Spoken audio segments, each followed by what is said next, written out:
Hi friends, எல்லாருக்கும் வணக்கங்க.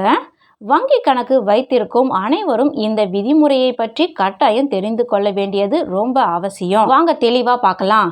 வங்கி கணக்குல மினிமம் பேலன்ஸ் ஏன் ரொம்ப முக்கியம், அபராதம் ஏன் செலுத்தணும், எந்த வங்கியில எவ்வளவு இருப்பு தொகை இருக்க வேண்டும், மினிமம் பேலன்ஸ் இல்லைன்னா என்ன நடக்கும், இது எல்லாத்துக்குமே இதுல பதில் இருக்கு. வங்கி கணக்கு வைத்திருக்கும் அனைவரும் அதுல குறைந்தபட்ச இருப்பு தொகையை, அதாவது மினிமம் பேலன்ஸ் வைத்திருக்க வேண்டும். இந்திய ரிசர்வ் வங்கியின் அறிவுறுத்தல்களின்படி அவ்வாறு குறைந்தபட்ச இருப்பு தொகை வைத்திருக்காவிட்டால் வங்கிகள் அதற்கு அபராதம் விதிக்கிறது. மினிமம் பேலன்ஸ் இல்லைன்னா விதிக்கப்படும் அபராதத்தை நாம் ஏன் கட்டாயமாக செலுத்தியே ஆக வேண்டுமா? ஆனால் வங்கி கணக்கு காலியாக இருக்கும்போது என்ன நடக்கும் என்ற கேள்வி நிறைய பேரிடம் இருக்கும். வங்கி கணக்குல பணம் இல்லைன்னா பேலன்ஸ் தொகை மைனஸ்ல போறதையும் நம்ம பார்த்திருப்போம்.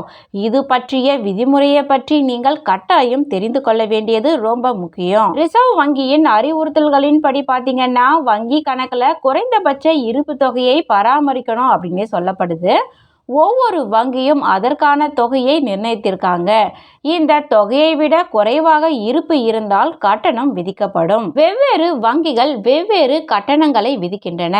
பொதுவாக நகர்ப்புறங்கள்ல அதிக அபராதம் விதிக்கப்படுது.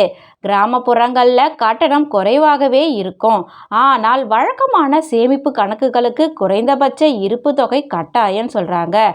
ஆனால் சம்பள கணக்கு போன்ற சிறப்பு கணக்குகளுக்கு இந்த கட்டுப்பாடுகள் இல்லை அப்படின்றது குறிப்பிடத்தக்கது. குறைந்தபட்ச இருப்பு தொகையை பராமரிக்காதது குறித்து சம்பந்தப்பட்ட வாடிக்கையாளர்களுக்கு வங்கிகள் கட்டாயம் தெரிவிக்கணும். ஒரு மாதத்திற்குள் அந்த தொகையை பராமரிக்காவிட்டால் அதன் பின்னரே அபராதம் விதிக்க வேண்டும். இதற்காக வங்கிகள் SMS, மின்னஞ்சல் போன்றவற்றின் வழியாக எச்சரிக்கை செய்யணும். வங்கிகள் தங்களுடைய வாடிக்கையாளர்களுக்கு இருப்பு தொகையை பராமரிக்க நேரம் கொடுக்கறாங்க. இது ஒரு மாதம் வரை மட்டுமே இருக்கும். இந்த காலக்கெடுவுக்கு பிறகு பார்த்தீங்கன்னா வங்கிகள் வாடிக்கையாளர்களுக்கு தெரிவித்துவிட்டு அதற்கான அபராதத்தை விதிப்பாங்க. பல வங்கிகள்ல ஜீரோ பேலன்ஸ் கணக்குகள் தொடங்கப்படுகின்றன. இந்த கணக்கிற்கு உங்க வங்கியில குறைந்தபட்ச இருப்பு வைத்திருக்க வேண்டியது அவசியமில்லை. ஜீரோ பேலன்ஸ் கணக்கு இருந்தால் குறைந்தபட்ச இருப்பு வைத்திருக்க வேண்டியதும் அவசியமில்லை. ஜீரோ என்பது உங்க கணக்குல ₹1 கூட இல்லாவிட்டாலும் உங்கள் கணக்கு செயலில் இருக்கும். எந்த விதமான அபராதமும் விதிக்கப்படாது. இருந்தாலும் கூட அவ்வப்போது பரிவர்த்தனை செய்வது ரொம்பவே நல்லது. உங்கள் சேமிப்பு வங்கி கணக்கு பூஜ்ஜிய இருப்புடன் திறக்கப்படவில்லை அப்படின்னாக்க உங்கள் கணக்கை பராமரிக்க குறைந்தபட்ச இருப்பு தொகையை பராமரிக்க வேண்டியது அவசியங்க. இருந்தாலும் கூட அனைத்து வங்கிகளும் வெவ்வேறு குறைந்தபட்ச இருப்பு தொகையை நிர்ணயிக்கிறதுனால இருப்பு தொகையை பராமரிப்பதற்கான அபராதங்களும் வெவ்வேறாகவே இருக்கும். ஸ்டேட் பேங்க் ஆஃப் இந்தியா வங்கியில உங்களுக்கு கணக்கு இருந்துச்சுன்னா குறைந்தபட்ச இருப்பை பராமரிக்க வேண்டிய அவசியம் இல்லை. சமீபத்தில் சேமிப்பு கணக்கில் மாதாந்திர குறைந்தபட்ச இருப்பு தொகையை SBI வங்கி ரத்து செஞ்சிருக்காங்க.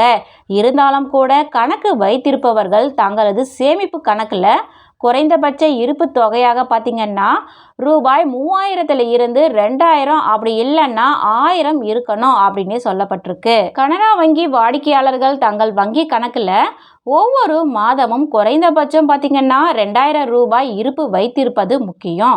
2ஆம் அடுக்கு நகர்ப்புற வங்கி வாடிக்கையாளர்களுக்கு ₹1000, கிராமப்புற வாடிக்கையாளர்களுக்கு ₹500 குறைந்தபட்ச இருப்பு இருக்க வேண்டும் அப்படின்னு சொல்லியிருக்காங்க. பஞ்சாப் நேஷனல் வங்கியின் 2ஆம் அடுக்கு நகர்ப்புற வங்கி வாடிக்கையாளர்களுக்கு ₹1000 குறைந்தபட்ச இருப்பு தொகை இருக்கணும் அப்படின்னும், அதே சமயம் பார்த்தீங்கன்னா நகரங்களில் வாடிக்கையாளர்களின் வங்கி கணக்கில் குறைந்தபட்ச இருப்பு தொகை ₹10,000 இருக்கணும் அப்படின்னும், கிராமப்புறங்களில் குறைந்தபட்ச இருப்பு தொகை ₹1000 இருக்கணும் அப்படின்னு சொல்லப்பட்டிருக்கு. ICICI வங்கி வாடிக்கையாளர்கள் தங்கள் சேமிப்பு கணக்கில் குறைந்தபட்ச இருப்பு தொகை வைத்திருப்பது முக்கியம். நகர்ப்புறங்களில் குறைந்தபட்ச ₹10,000 இருப்பு வைப்பது அவசியம். 2ஆம் அடுக்கு நகர்ப்புற கிளைகளில் வரம்பு பார்த்தீங்கன்னா 5000 வரை இருக்குது அப்படின்னு சொல்லியிருக்காங்க. HDFC வங்கி வாடிக்கையாளர்கள் தங்களது சேமிப்பு கணக்கில் குறைந்தபட்ச இருப்பு வைத்திருப்பது முக்கியம் அப்படின்னும், நகர்ப்புறங்களில் குறைந்தபட்சம் பார்த்தீங்கன்னா ₹10,000 வரை இருப்பு வைப்பது அவசியம். அரை நகர்ப்புற கிளைகளில் வரம்பு பார்த்தீங்கன்னா ₹2500 வரை இருக்குது அப்படின்னு சொல்லப்பட்டிருக்கு.